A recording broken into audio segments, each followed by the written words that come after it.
नाज़रीन अफ़सोसनाक ख़बर अवां शेयर कंदा हलूं त शिकारपुर वेझो मदई जी लॻे वाराए पुल ते दिलि खे झोरींदड़ ऐं ख़ौफ़नाक वाक़ियो पेश आयो आहे।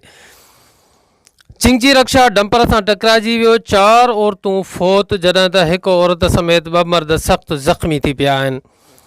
जॾहिं त ट्रालर जो अमलो ट्रालो छॾे फ़रार थी वियो आहे। इब्तिदाई मिलियल मालूमात मुताबिक़ तालको रतोदेरो जे ॻोठ मसूदेरो सां तालुक़ु रखंदड़ शेख बिरादरी वासी जॻहुनि जा आयल पैसा वठण लाइ चिंची रक्षा ते सखर वञी रहिया हुया त रस्ते में मदे जी वेझो वाराए पुल वटि कोईड़े सबबि रक्षो साम्हूं ईंदड़ ट्रालर सां टकराइजी वियो, जंहिं जे नतीजे में शेख बिरादरी सां तालुक़ु रखंदड़ ॻोठ मसूदेरो वासी मसमात ज़ैनब ज़ाल लदो ख़ान शेख, मसमात हाजरा ज़ाल यारल शेख, मसमात फरीदा ज़ाल कुराड़ो, नजमा ज़ाल अली मोहम्मद शेख थॾे ते फ़ौत थी वियूं आहिनि। जॾहिं त चिंची ड्राइवर आमिर वलद नज़ीर जलबाणी, शकीला ज़ाल मीर मोहम्मद ऐं मीर मोहम्मद वलद वज़ीर शेख सख़्तु ज़ख़्मी थी पिया आहिनि। होॾां ज़ख़्मियुनि खे फौरी तिबी इमदाद लाइ मदे जी इस्पताल आंदो वियो, जिते फौरी तिबी इमदाद बाद ज़ख़्मियुनि खे लाड़काणे इस्पताल मुंतक़िल कयो वियो, जॾहिं त वारस पंहिंजनि प्यारनि जा लाश खणाए ॻोठ तरफ़ रवाना थी विया। नाज़रीन अव्हांखे इहो पिणु ॿुधाईंदा हलूं त मदई जी शहर ज़िले शिकारपुर जो हिकिड़ो वॾो ॿियो नंबर शहर आहे ऐं हितां सखर लाड़काणे सां मेन रोड जेको मिलाए थो पियो सखर लाड़काणे खे मदई जी खां गुज़रे थो। इते आए रोज़ वॾा वॾा वाक़िया पेश अचनि था, पर अफ़सोस जी ॻाल्हि आहे त मदे जी इस्पताल में हिन वक़्त ताईं बुनियादी सहूलियतुनि खे पूरा करण जे लाइ के बि जेके आहिनि उहे इंतज़ामात न आहिनि कया विया। हिन वक़्त बि जेके सख़्तु ज़ख़्मी थियल माण्हू आहिनि उन्हनि खे हिकु पहर बि मदई जी इस्पताल में टिकाइण लाइ को अहिड़ो इमरजेंसी इंतज़ाम न आहे थियल, जॾहिं त लाशनि खे पोस्टमार्टम कराइण जे हवाले सां या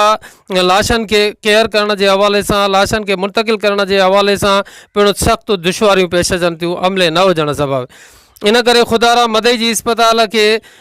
फौरी तौर ते इक़दामात वठी हिन खे अपग्रेड कयो वञे, हिन खे हिन इस्पताल में जेका अमले जी शदीद खोट आहे उनखे पूरो करे ॾिनो वञे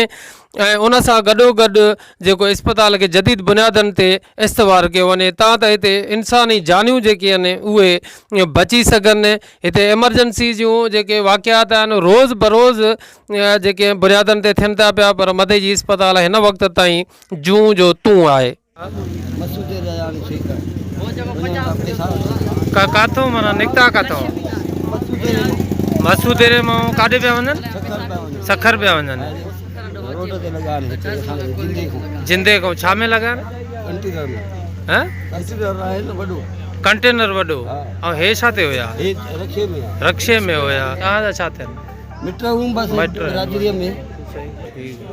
पैसा वठणा जेकी जॻहियूं ठहियूं इन्हनि जा सम्झाई सही मुंहिंजे ॻोठ जा हिन सां फोन आई, असां हाणे आयासीं कार ते, उहे 12,000 चार माण्हू मरी विया, 4 माण्हू 5 माण्हू मरी विया, ड्राइवर